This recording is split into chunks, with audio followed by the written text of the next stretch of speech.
Mestinya umat manusia belajar dari kegagalan-kegagalan negara-negara muslim dari abad ke abad. Kita harus mewaspadai sikap munafik Islami, muslim. Mungkin Anda sering mendengar bahwa Islam adalah agama munafik. Tapi sejauh mana Anda memahami dan mengerti kalimat tersebut? Mari kita simak. Assalamualaikum warahmatullahi wabarakatuh. Masih kembali di channel terbaru saya. Terima kasih kepada teman-teman masih setia menonton, mendukung, menyaksikan konten dari channel ini. Tentunya kita sudah melihat bagaimana cuplikan videonya. Saifuddin Ibrahim Bongak Duda Tua ini mengatakan, sekarang bisa kita lihat kegagalan-kegagalan negara yang bermayoritas muslim. Sebelum kita jawab ocehan Udin Bongak Duda Tua ini, kemarin ada yang berkomentar di channel saya. Untuk apa Anda berkoar-koar di channel Anda, sedangkan subscribe Anda aja tidak nambah? Penonton Anda aja sedikit kan ya. Kemudian saya jawab, saya membuat konten ini bukan 100%-nya mencari uang. Meskipun saya nanti mendapatkan uang dari channel saya ini, itu saya bagikan kepada orang yang membutuhkan. Ataukah itu kepada anak yatim atau kepada orang yang lagi kesusahan. Saya ini meluruskan fitnahan para murtadin. Jadi si Udin ini mengatakan bahwa kegagalan-kegagalan di negara yang bermayoritas muslim. Apakah benar yang diungkapkan oleh si Udin ini? Sekarang bisa kita lihat, negara yang bermayoritas muslim, Qatar, Arab, Brunei Darussalam, Malaysia, Indonesia. Apakah dari negara-negara ini gagal? Saya bilang di sini Qatar tidak gagal, Arab Saudi tidak gagal, Brunei Darussalam tidak gagal, Malaysia tidak gagal, Indonesia tidak gagal. Kegagalan negara muslim yang dimaksudkan oleh Udin ini antara pisang dengan pisang boleh dinikahkan. Negara-negara Eropa sudah mengesahkan itu, bahkan Paus Fransiskus mengatakan itu kebaikan, itu normal, itu harus dinikahkan, tidak boleh tidak katanya. Jadi antara pisang dengan pisang itu sudah disahkan oleh Paus Fransiskus. Kita lanjutkan ocehan Udin selanjutnya. Orang-orang Makassar yang tinggal di sana, semua naik haji dari babi. Kenapa? Babi itu mahal. Di Wamena. Ini kan kepalsuan. Menjual yang haram untuk dipakai yang halal. Itu namanya takiyah, itu boleh. Sudah jelas itu haram, tapi dipakai untuk naik haji. Singkat kata, baik ahlu sunnah wal jamaah maupun syiah, takiyah adalah syariat Islam. Sebab hal ini adalah anjuran Allah dan Muhammad dalam mempertahankan dan memperluas ajaran sesatnya, yaitu dengan cara sesat pula. Udin Bongak Duda Tua ini mengatakan, orang Makassar yang tinggal di Wamena kalau mau pergi haji, itu biaya hajinya itu dari hasil jual B2. Karena B2 ini mahal, yang haram boleh dihalalkan. Seperti inilah sesatnya Islam, seperti inilah bohongnya Islam. Jadi apakah benar seperti yang diungkapkan oleh Saifuddin Ibrahim, bahwa yang haram ini boleh menjadi halal? Kalau kita di dalam Islam, kalau namanya haram itu tetap haram. Kalau namanya halal itu tetap halal sampai hari kiamat. Yang halal tidak boleh diharamkan, yang haram tidak boleh dihalalkan. Itu kalau di dalam Islam. Jadi dia itu konsisten. Kalau di agama mereka emang beda. Paulus mengatakan jangan kau makan B2, itu haram kau sentuh bangkainya pun. Tapi Paulus mengatakan itu boleh dimakan. Yang haram itu katanya bukan yang masuk ke mulut, tapi yang keluar itu yang haram. Jadi yang masuk ke mulut itu tidak haram katanya. Jadi makanan apapun semuanya halal. Yesus mengatakan jangan minum minuman miras, jangan minuman arak. Tapi Paulus mengatakan boleh minuman arak, tidak ada masalah, tidak dosa.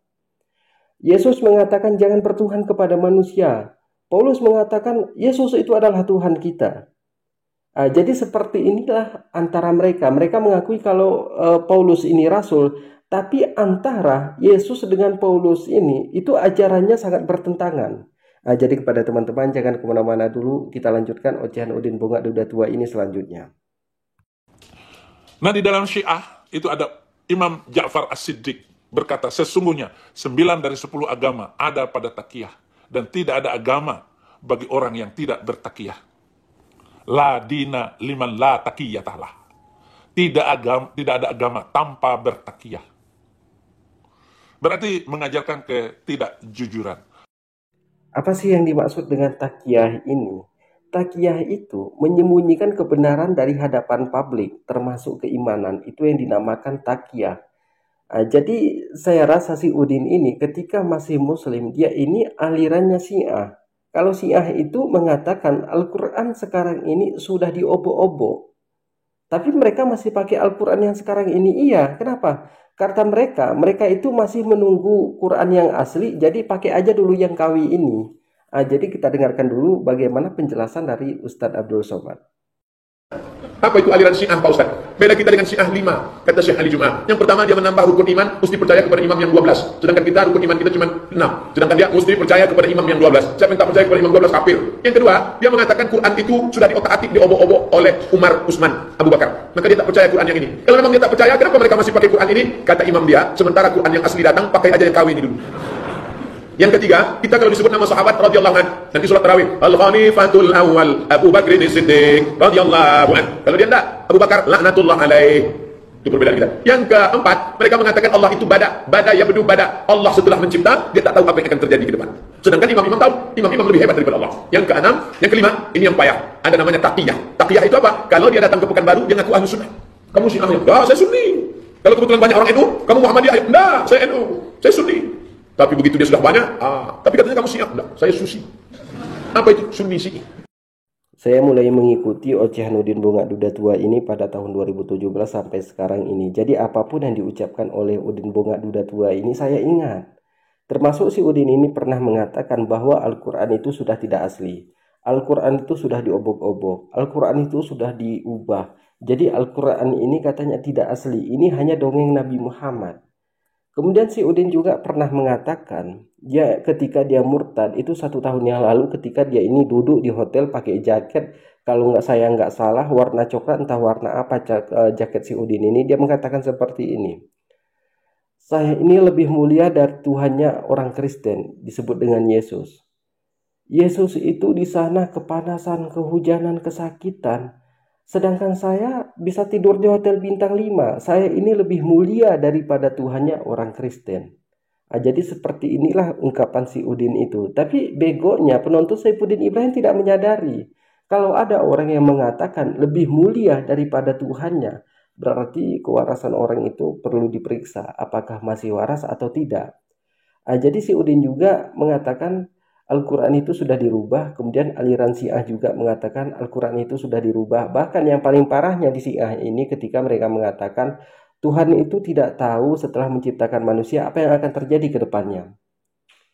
Ini sama dengan Yahudi. Yahudi juga seperti itu. Orang Yahudi mengatakan imam mereka itu katanya sudah berdebat dengan Tuhan dan mengalahkan Tuhan katanya. Itu disebut dengan rabi kalau di Yahudi itu. Ini kan parah ini. Jadi Udin nggak waras. Syiah nggak waras, Yahudi juga nggak waras. Kalau orang mengatakan lebih hebat dia daripada Tuhannya, itu kewarasannya itu perlu diperiksa. Karena itu semuanya hanya tipu-tipu. Jadi itu cara mereka untuk meraih donasi. Ya seperti kebiasaan si Udin. Kalau sudah di awal bulan pasti ngemis-ngemis donasi. Kenapa? Karena dia tahu kalau orang itu sudah menerima gaji. Ngemis-ngemis dulu lah. Jadi mungkin cukup sekian. Assalamualaikum warahmatullahi wabarakatuh.